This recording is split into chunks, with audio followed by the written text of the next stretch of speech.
Tanggal 10 sampai 14 Juli 1945 dibahas Rancangan Undang-Undang Dasar. Setelah selesai dibahas, maka sidang kedua WPUPKI telah selesai. Tanggal 6 Agustus 1945, Sekutu menjatuhkan bom atom di Hiroshima. Korban berjatuhan di mana-mana. Tanggal 7 Agustus 1945, BPUPKI dibubarkan dan diganti dengan PPKI dengan alasan tugas BPUPKI telah selesai.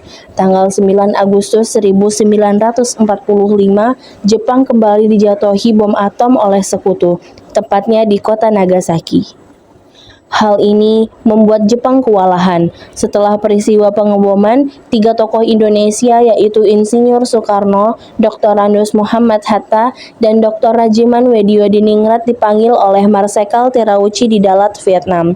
Di Vietnam, Jenderal Terauchi memberikan 3 keputusan, yaitu disetujuinya pembentukan PPKI, pengangkatan Insinyur Soekarno sebagai Ketua PPKI, dan Dr. Andos Muhammad Hatta sebagai Wakil PPKI, serta untuk mendiskusikan keputusan Jepang.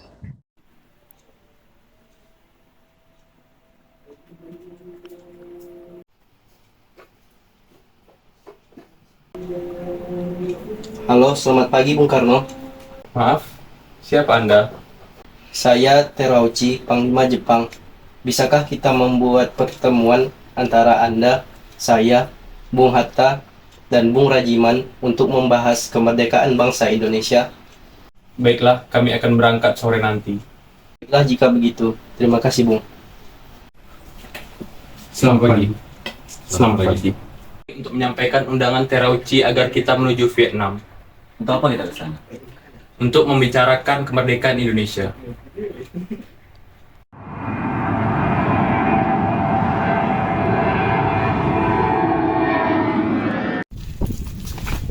Selamat datang, Bung. Kapan di mana kita bisa memulai perbincangan ini?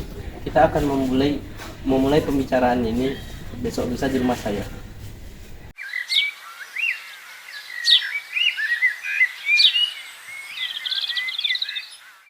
Akan memberikan kemerdekaan bagi Indonesia, sehingga terbentuknya PPKI yang akan membantu. Apa saja tugas PPKI? PPKI akan membahas semua kelengkapan negara pada saat proklamasi. Lalu, kapan pelaksanaan proklamasinya? Kami belum bisa menentukannya. Jepang pasti akan memerdekakan Indonesia. Apakah wilayah Indonesia akan meliputi seluruh wilayah Hindia Belanda? Mungkin bisa jadi wilayah Indonesia akan meliputi wilayah tersebut. Pertemuan tersebut hanyalah tipuan muslihat dari Jepang untuk membantu bangsa Indonesia agar tidak berontak. Soekarno dan kawan-kawan pun kembali ke Indonesia. Sebelum pulang, mereka singgah ke Singapura untuk menemui 3 pimpinan PPKI. Soekarno selanjutnya mencari tahu bahwa Jepang telah menyerah pada Sekutu. Hari berikutnya, Soekarno dan kawan-kawan melakukan rapat koordinasi. Bung Karno, Hatta, dan Rajiman kembali diundang ke Singapura menemui 3 pimpinan PPKI. Dalam perjalanan mereka berbincang. Rasanya saya belum yakin jika Jepang telah menyerah kepada Sekutu. Kalau begitu, kita perlu diskusi dengan beberapa tokoh yang ada di Indonesia. Lalu, siapa tokohnya? Baik golongan muda ataupun golongan tua harus ikut untuk memproklamasikannya. Setelah mengetahui kekalahan Jepang dari siaran radio BBC, para pemuda menemui Insinyur Soekarno dan Muhammad Hatta di rumahnya di Jalan Pegangsaan Timur nomor 56 di Jakarta untuk mendesak Insinyur Soekarno dan Muhammad Hatta agar mengumumkan kemerdekaan saat itu juga, dengan Sultan Syahrir sebagai juru bicaranya. Bung Karno, Jepang sudah kalah. Kita harus segera memproklamasikan kemerdekaan Indonesia.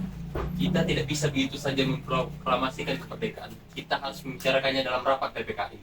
Kita tidak bisa membicarakan dalam rapat PPKI. PPKI itu buatan Jepang. Sedangkan kemerdekaan Indonesia harus dengan usaha rakyat sendiri, bukan pemberian dari rakyat lain.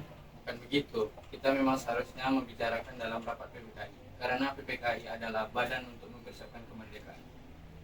Dengan demikian, usaha para pemuda dengan juru bicara Sultan Syahrir untuk membujuk Insinyur Soekarno agar segera memproklamasikan kemerdekaan mengalami kegagalan. Setelah mengalami kegagalan membujuk Bung Karno, maka para pemuda kembali mengadakan rapat dengan Khairul Saleh sebagai pemimpin. Setelah rapat usai, akhirnya diputuskan para pemuda akan menculik Insinyur Soekarno dan kawan-kawan. Keesokan harinya, tepat dini hari tanggal 16 Agustus 1945, Dr. Randos Muhammad Hatta dan Insinyur Soekarno beserta Ibu Fatmawati dan Guntur Soekarno Putra dibawa oleh pemuda ke Rengas Dengklok. Apa ini? Apa maksud kami di bawah sini?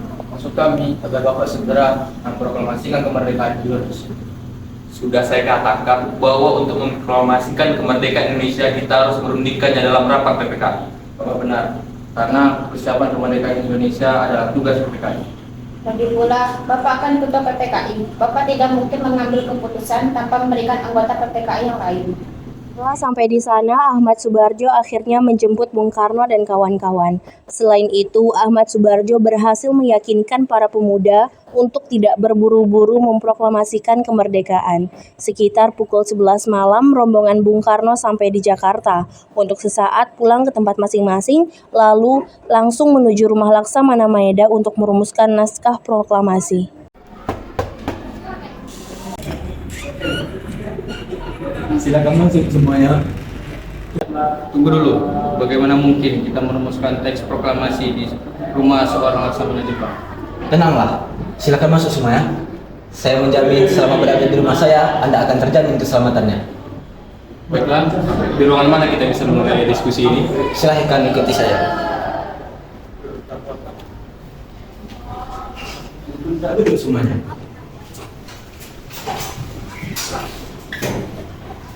Bagaimana kalau kita mengambil rumusan BPU PKI dengan bunyi kami bangsa Indonesia dengan ini menyatakan kemerdekaan Indonesia. Boleh juga. Menurut saya perlu ada pengalihan kekuasaan. Hal-hal mengenai pemondokan kekuasaan dan lain-lain diselenggarakan dengan cara seksama dan dalam tempo yang sesungguh-sungguh. Bagaimana jika naskah ini ditandatangani oleh seluruh yang ada di sini? Jika itu akan banyak dan Bagaimana bukan pada Bung Hatta saja yang menandatangani? Begini saja, lebih baik Pak Hatta dan Pak Karno yang menandatangani atas nama bangsa Indonesia. Ide kamu bagus, saya setuju. Bagaimana jika naskah ini saya yang ketik, namun ada beberapa perubahan, seperti wakil-wakil bangsa Indonesia dengan atas nama bangsa Indonesia dan Jakarta 17805 menjadi hari 17 bulan 8 tahun 05 dan juga Tempo menjadi Tempo. Lalu Sayuti Melik mengetik naskah tersebut dan memberikan hasil ketikan tersebut kepada Bung Karno untuk ditandatangani. Perumusan tersebut selesai pada dini hari tanggal 17 Agustus 1945. Setelah selesai diketik, hari itu juga, tepatnya hari Jumat, tanggal 17 Agustus 1945, pembacaan proklamasi kemerdekaan Indonesia akan dilaksanakan di lapangan Ikada. Namun, karena alasan keamanan, maka dipindahkan di kediaman Insinyur Soekarno. Terjadi sedikit perbincangan di antara Soekarno, Fatmawati, Latif Hendra Ningrat, dan S. Suhud. Permisi Pak, kita membutuhkan bendera merah putih untuk dikibarkan sebagai bentuk merdekanya suatu bangsa. Ya, saya sudah tahu itu. Maka saya sudah menyuruh istri saya untuk menjahitkannya. Ini sudah saya dapatkan. Terima kasih. Pada tanggal 17 Agustus 1945, di kediaman Insinyur Soekarno, persiapan proklamasi dilakukan oleh Sudiro yang menyiapkan mikrofon sebagai tangan kanan Soekarno. Tepat pukul 10 waktu Indonesia Barat, Insinyur Soekarno membacakan teks proklamasi. Selanjutnya dengan pengibaran bendera merah putih oleh Suhud dan Latif yang diiringi lagu Indonesia Raya. Dilanjutkan dengan sambutan Wali Kota Suwirjo dan pimpinan Barisan Pelopor Dr. Muwardi. Proklamasi. Kami, bangsa Indonesia dengan ini menyatakan kemerdekaan Indonesia. Hal-hal yang mengenai pemindahan kekuasaan dan lain-lain diselenggarakan dengan secara seksama dan dalam tempo yang sesingkat-singkatnya. Jakarta, hari 17 bulan 8 tahun 05. Atas nama bangsa Indonesia, Soekarno Hatta. Setelah itu, berita proklamasi menyebar dengan cepat ke seluruh penjuru Jakarta. Setelah itu, teks proklamasi sampai ke tangan Kepala Bagian Radio Domei dan memerintahkan Markonis untuk menyiarkannya. Assalamualaikum warahmatullahi wabarakatuh. Waalaikumsalam warahmatullahi wabarakatuh. Untuk memulai sidang PPKI kita hari ini, mari kita menyanyikan lagu Indonesia Raya. Hadirin diharapkan berdiri.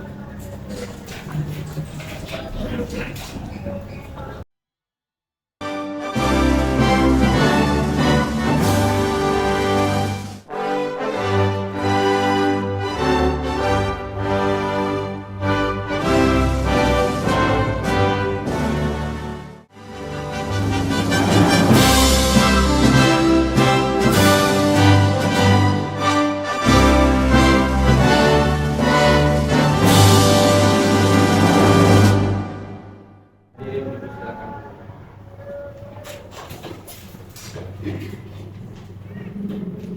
Baiklah, di sini kita akan menetapkan membahas Undang-Undang Dasar 1945, menunjuk Presiden dan Wakil Presiden dan membentuk KNIP untuk membantu pekerjaan Presiden sehari-hari. Ya, kami setuju. Baik, sekian sidang kali ini. Merdeka! Merdeka! Merdeka! Merdeka! Merdeka! Merdeka! Merdeka! Merdeka!